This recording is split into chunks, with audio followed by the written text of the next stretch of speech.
বিয়ে করবো না? না। আম্মা আমি সত্যি সত্যি কিন্তু ফ্যানটা ঝুলতেছি আম্মা। কি করলাম? যা মা। আম্মা না আব্বা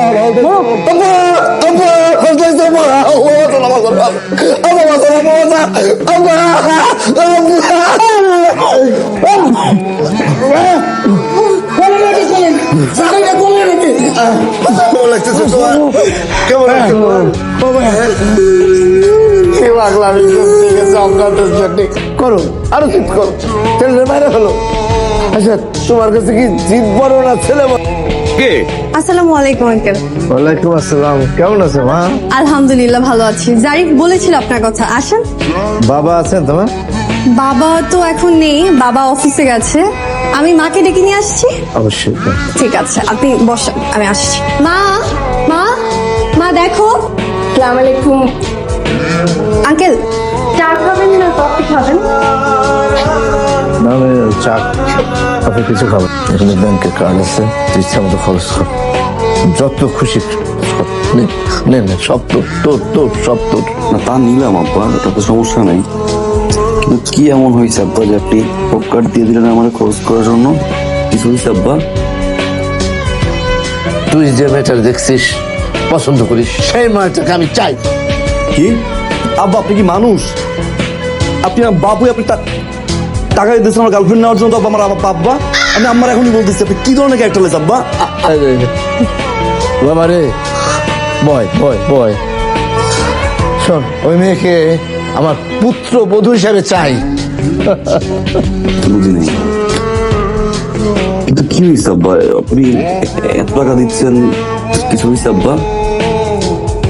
কিভাবে বলি যে আমার সন্তান, তাছাড়া কেউ যদি জানতে পারে তাহলে আমার জন্য অনেক বিপদ হয়ে যাবে। আমি তো আপনার বন্ধুর মতো না, বলেন না কি হয়েছে? তুই যে মেয়েটাকে ভালোবাসো সে 30 বছর আগে তার মায়ের সাথে আমার প্রেম ছিল। কি স্যার, মা আপনার এক্স গার্লফ্রেন্ড? 30 বছর আগে আমি ছিলাম হতদরিদ্র, টাকা নাই পয়সা নাই। ঐশীর মায়ের বিয়ে হলো এক ব্যাংকারের সাথে, তার প্রচুর টাকা প্রচুর অর্থ। ঐশীর মায়ের বিয়ে হয়ে গেল, আমি আমি ভবঘুরের মতো রাস্তায় রাস্তায় ঘুরতে থাকলাম। মানুষের এত লোভ কেন? সে তো ভালোবাসার টানে আমার কাছে চলে আসতে পারতো, কিন্তু আসে নাই। সে একদম ছলনাময় মেয়ে, লোভী। আমার ভিতরে তীব্র জেদ কাজ করলো, না আমাকে বিপুল অর্থের মালিক হইতে হবে, অনেক টাকা লাগবে আমার।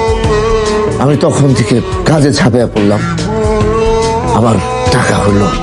এখন ওই ব্যাংকারের চাইতে এই বেকারের টাকা অনেক বেশি। যত টাকা লাগে আমি দেবো, তুই ঐশীকে বিয়ে করে এই বাড়িতে নিয়ে আসবি, এই বাড়িতে সে থাকবে। পারবি না বাবা? আমার কথা দে, দে হাত দে। ভাঙার পায়তারা করতে থাকবি 30টা বছর ধরে, 30টা বছর ধরে, 30টা বছর ধরে তিল তিল করে এই সংসার আমি করছি, এই সংসার আমি করছি। এখন নাকি শুনতেছি আমি বললাম 30 বছর ধরে তিল তিল করে আমি এই সংসার করছি। এখন বলতেছো তোমার এই প্রাক্তন প্রেমিকার উপর জেদ করে তুমি এসব করছো। ফকিন্নি, আমি আমার সকাল লাগবো অর্জন করিয়া আজকের অবস্থানে আমার সংসারটারে আনছি। আমার কিছু কইতে দেন, ওই লোকের চরিত্রের সমস্যা আছে আমি জানি। আমি আগে সন্দেহ করছিলাম ম্যাডাম। আমি কে? আপনি আমার স্যার। তাই তুই কার চাকরি করিস? আপনার চাকরি করি। তাহলে তার গুণগান গেছিস কিসের জন্য? আমি আপনার সাথে নাই, কারণ চরিত্রহীন লোকের সাথে আমি কাজ করি না। আমি আপনি ম্যাডামের সাথে এসেছি। কথা কইতেছ, তার গুণগান গাইতেছ। শোন, এক পাকে কিন্তু শীত যায় না। চুপ! তুমি এক্ষণ বেরো আমার সংসার থেকে। আমার সংসার, এক্ষণ বেরো। সব টাকা আমার, এক্ষণ বেরো। মা কি হয়েছে আম্মা? কি হয়েছে আম্মা? চিল্লাচিল্লি করতে সকাল সকাল, আশেপাশে বাসা নাই? এটা ভদ্রলোকের বাসা না? এই দেখ তোর মা কি করতেছে, দেখ। ভাঙচুর করে কিভাবে? চুপ! একটা কথা কবি না।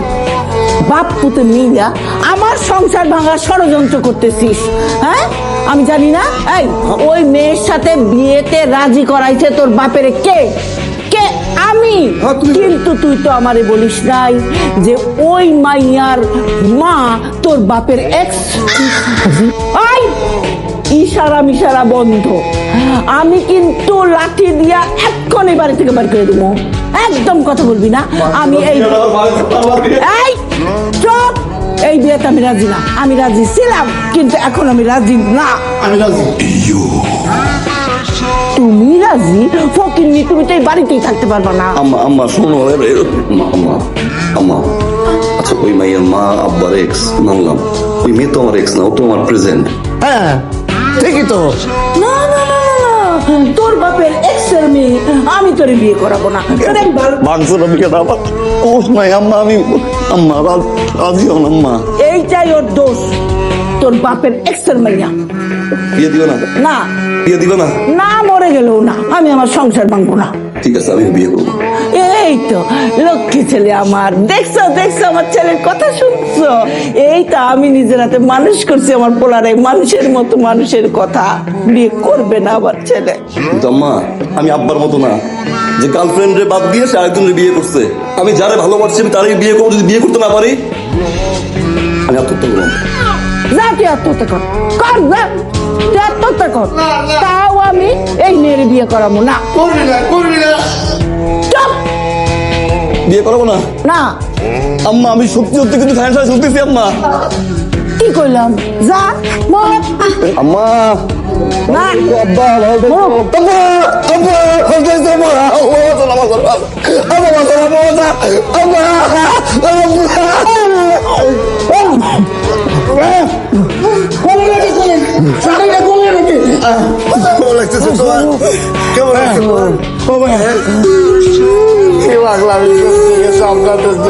করো, আরো চিট করো।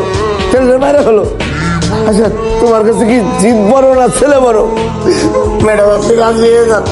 আপনার একটা মাত্র ছেলে, এই ছেলে চলে গেলে এই সংসার দিয়ে কি করবে না, এই টাকা দিয়ে কি করবেন আপনি? আপনারা শুধু শুধু চিন্তা করেন। ঠিক আছে, আমি রাজি ও 100। তুই কয়ে দে বিয়ার কথাবার্তা কইতে যেন ওই বাড়িতে কেউ না যায়। আমি কথা বলতেছিলাম সব আমি, কেউ যেন ওই বাড়িতে ছায়াও না মারে। আম্মা আমি আপনার প্রমিস করতেছি আব্বা জীবনেও ওই বাড়িতে যাবে না আম্মা। চরিত্রহীন মানুষ। ভাবি সাহেব, আপনারা আমাদের কাছে আসছেন, আমি খুব খুশি হয়েছি। ভাইজান থাকলে আরো বেশি খুশি হতাম। অবশ্য বসো, যা বলছিলাম আর কি, যে সারাদিন ঘরের কাজ নিয়ে এত ব্যস্ত থাকে, সব জায়গায় সামলায়। আমার মেয়েও কাজ করে কিন্তু। হ্যাঁ ভাই সাহেব, ওরা দুজন দুজনকে যখন পছন্দ করে।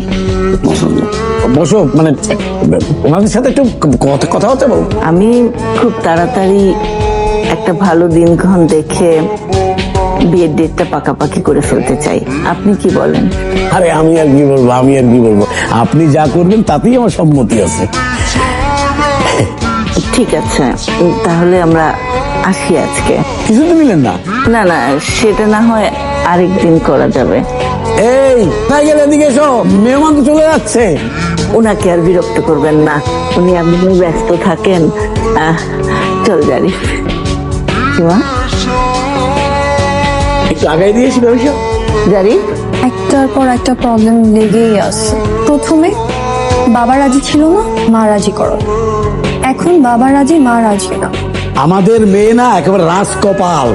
যে ছেলের সাথে বিয়ের কথাবার্তা হচ্ছে না, সে ছেলে যদি বসে বসে পায়ের উপরে পা তুলে সারা জীবন খায় তাতেও কোনো সমস্যা নেই। আরে 7 পুরুষ খেয়ে চলে যেতে পারবে। হ্যাঁ, ছেলের যত কিছুই থাকুক, আমি ওই ছেলের কাছে আমার মেয়ের বিয়ে দেব না, বলেছি অনেকবার। এসব কি হচ্ছে? ছেলে ভালো, দেখতে ভালো, সুন্দর, পড়াশোনায় ভালো। তাহলে তুমি জানো না, ছেলের বাবা না এই শহরের সবচেয়ে বড় ব্যবসায়ী। আরে প্রতি মাসে আমাদের ব্যাংকে কোটি কোটি টাকা লেনদেন করে। হ্যাঁ হ্যাঁ, বারবার একই কথা বলছি। আমি ভালো করে জানি ওই বাড়িতে আমার মেয়ের বিয়ে দিলে আমার মেয়ে কখনো সুখী হবে না। মা বলছে এই ফ্যামিলিতে আমাকে কখনো বিয়ে দিবে না, তোমরা নাকি আমার উপর রিভেঞ্জ নিবা। মা এটা কেন বলে তুমি কি জানো? শোনো, আমি যখন বাসায় কনভিন্স করতে গেছি, আমার কিন্তু আম্মু রাজি ছিল না। আব্বু তো প্রশ্নই আসে না। আমি কি করলাম, সময় নিয়ে নিয়ে নিয়ে নিয়ে আম্মুকে কনভিন্স করলাম। এবার আমি আর আম্মু মিলে আব্বুকে কনভিন্স করলাম, আব্বু রাজি হয়ে গেছে। এখন তো আর বাসায় কোনো প্রবলেম নেই, সবাই রাজি। বিয়েতে না একটা একটা প্রবলেম থাকবে, এটাই স্বাভাবিক না, ভেঙে বললে চলবে না, সলভ করতে হবে। তুমি আমি মিলে সলভ করবো, আন্টিকে বুঝাবো, একসাথে বুঝাবো। তাই বলে এত কিছুর পর যদি বিয়েটা না হয় তাহলে আমি মরে যাবো। সকালে আমার তোর সাথে একটা কথা বলার জন্য আসলাম। কি ওই সিনেমার সাথে আমার একটু দেখা করার ব্যবস্থা করবি? আপনার চরিত্রের সমস্যা আছে। আপনার স্বামী বারবার বলছে আপনার চরিত্রের সমস্যা, আমি বিশ্বাস করিনি। আম্মা পর্যন্ত বলছে, তো আমি বিশ্বাস করিনি।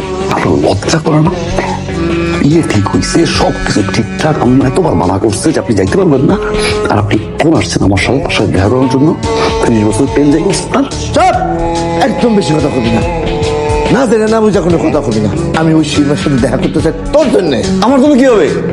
বাহানা খুঁজেন না, আপনি বাহানা খুঁজেন, আমি কিছু বুঝি না। নাম্বার ডাকতে সব বলে দেবো। একদম সব কথা নাই, ওই সিনেমার সাথে আমার কথা বলতে হবো না। আমি যদি কথা না বলি তাহলে আমার রাজি হইব? এমনি তো রাজি হইতেছে না, সেই জন্য আমি তার সাথে দেখা করতেছি। না জেনে না বুঝা হট করে একটা কথা বলে উঠো, একদম ওর মায়ের মতো। এতদিন পরে এসে তুমি আমাকে এই কথা জিজ্ঞেস করছো? এখন আমাকে তুমি জিজ্ঞেস করছো? তোমার কি অপরাধ? তোমার লজ্জা করে না? কিসের লজ্জা করবে? আমি আমার পরিবারের ঐতিহ্য, সম্মান, আমার সমস্ত পরিবারকে পায়ে ঠেলে তোমার হাত ধরে বিয়ে করার জন্য বেরিয়ে যেতে চেয়েছিলাম। তোমার হাত ধরে বেরিয়ে যেতে চেয়েছিলাম। সারা রাত অপেক্ষা করার পর যখন আমি অধৈর্য হয়ে যাচ্ছিলাম, ভাবছিলাম কখন তুমি আমাকে নিয়ে যাবে, কখন তুমি আসবে।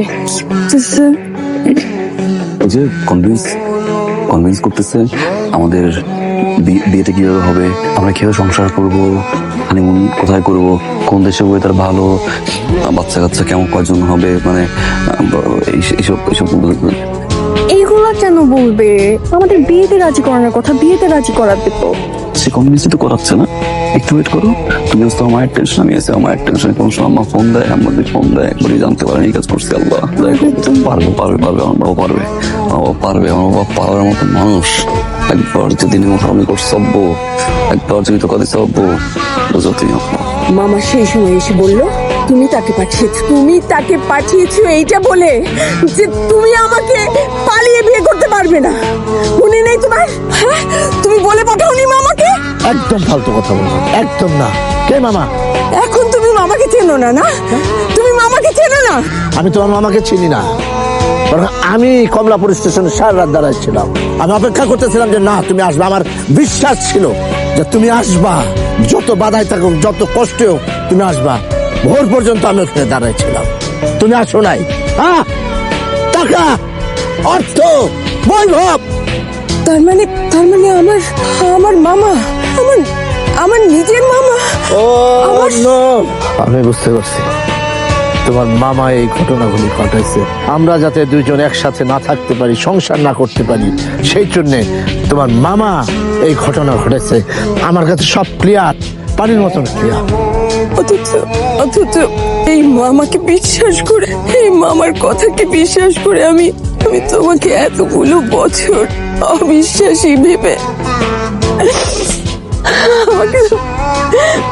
আমাকে তুমি মাফ করে দাও। যেদিন চলে যায় সেদিন চিরদিনের জন্য চলে যায়, সময় আর ফিরে আসে না। আমাদের ভাগ্যে ছিল না যে আমরা দুজন একসাথে সংসার করব। দুঃখ করে, কান্নাকাটি করে কোনো লাভ নাই।